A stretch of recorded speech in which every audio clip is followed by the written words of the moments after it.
बादलों से ढका एक अंधियारा राजमहल, दूर दूर तक फैला घना जंगल, और उसके बीचों बीच बैठी थी रानी मृगनयनी, अपनी अनबुझी चाहतों के बंधन में जकड़ी हुई। राजमहल के अंदर की दीवारें सिसकियों से भीग चुकी थीं, लेकिन कोई नहीं जानता था कि रानी की कामवासना का रहस्य क्या था। रहस्य का पर्दा कहते हैं। रानी मृगनयनी चंद्रग्रहण की रात किसी अनजान कमरे में चली जाती, और सुबह होते ही उसकी आंखें लाल हो जाती, होंठ खून से रंगे हुए होते। कोई नहीं जानता था कि वह किसके पास जाती, क्या करती और क्यों।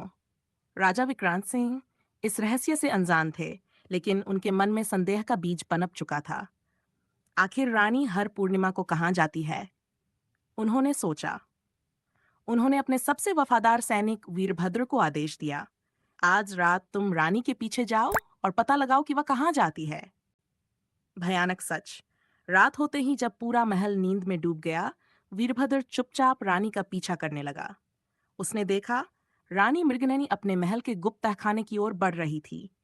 वहां का दरवाजा अंधेरे में चमक रहा था, मानो उसे किसी अज्ञात शक्ति ने बांध रखा हो। वीरभद्र ने देखा, रानी ने दरवाजा खोला और अंदर प्रवेश करते ही उसकी आंखें काली पड़ गई, चेहरा विकृत हो गया। वहां एक बड़ा पत्थर का तख्त था जिस पर एक अधजली लाश पड़ी थी, और रानी उस लाश को छूते ही कांपने लगी।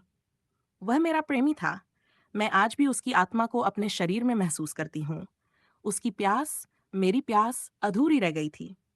रानी की आवाज भयावह गूंजने लगी। वीरभद्र की आंखें फटी रह गईं। रानी का शरीर धीरे धीरे एक भयानक परछाई में बदल रहा था। उसकी हड्डियां चटकने लगीं और वह हवा में तैरने लगी। आह! मैं अधूरी हूँ, मैं तड़प रही हूँ। रानी की आंखों से आग निकल रही थी। अचानक वह वीरभद्र की ओर मुड़ी। तुमने मुझे देख लिया, अब तुम भी मेरी प्यास बुझाओगे। अंतहीन प्यास। अगली सुबह जब राजा विक्रांत सिंह जागे तो वीरभद्र कहीं नहीं था। लेकिन राजमहल में एक नया नियम बन गया, कोई भी सैनिक पूर्णिमा की रात रानी के कमरे के पास नहीं जाएगा, और जो गया वह कभी लौटकर नहीं आया। राजमहल की दीवारें अब भी गवाह थीं। रानी मृगनयनी की असीम प्यास की, उसकी काम वासना की, जो कभी खत्म नहीं हुई।